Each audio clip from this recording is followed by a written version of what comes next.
যদি প্রশ্ন করা হয় বাংলাদেশের কোন অঞ্চলের মানুষ ছেলেকে বিয়ে করানোর সময় কনের পরিবারের কাছে লক্ষ লক্ষ টাকা যৌতুক দাবি করে, তাহলে নিঃসন্দেহে চট্টগ্রামের নামটা সবার আগে উঠে আসবে। চট্টগ্রামের লোকজন শুধু বিয়ের সময় যৌতুক না, রমজানের সারা মাসের ইফতার সামগ্রী কিংবা কুরবানির ঈদে মেয়ের বাড়ি থেকে কুরবানির গরু সবকিছুই কনের বাড়ি থেকে আদায় করে। এটা নাকি চট্টগ্রামের ঐতিহ্য।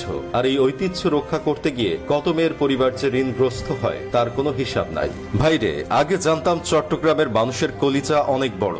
এখন তো দেখছি চট্টগ্রামের লোকজন ছেলেকে বিয়ে করানোর সময় ছেলেকে নিয়ে ব্যবসা করে। জানি তো এখন চট্টগ্রামের লোকজন আমাকে গালাগালি করার জন্য প্রস্তুত হচ্ছেন। দেখেন ভাই, গালাগালি পরে করেন, আগে আপনার আশেপাশে একটু তাকিয়ে দেখেন আমি যা বলছি সেগুলো সত্যি কিনা।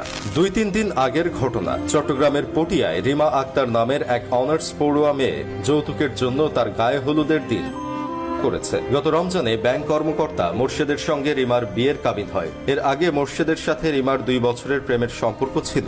গত রোববার বিয়ের অনুষ্ঠানের দিন ধার্য করা হয়। বিয়েতে 500 বরযাত্রী আসার কথা, কিন্তু হঠাৎ বরপক্ষ বলে মাত্র 10 জন এসে কনেকে নিয়ে যাবেন, তাদের যাতে 2 লাখ টাকা দেওয়া হয়। এরপর তাদের 2 লাখ টাকা দেওয়া হলেও গায়ে হলুদের দিন বর মোর্শেদ ভিডিও কল দিয়ে full set furniture, fridge, TV ইত্যাদি দাবি করে। কিছুদিন সময় চাইলে মোর্শেদ রাজি না হয়ে রিমার সাথে খুব খারাপ ব্যবহার করে। এতে অপমানিত হয়ে রিমা করে। এর আগে সে চিঠিতে লিখে রেখে যায়, প্রিয় শখের পুরুষ, তুমি করো তোমার বিয়ে।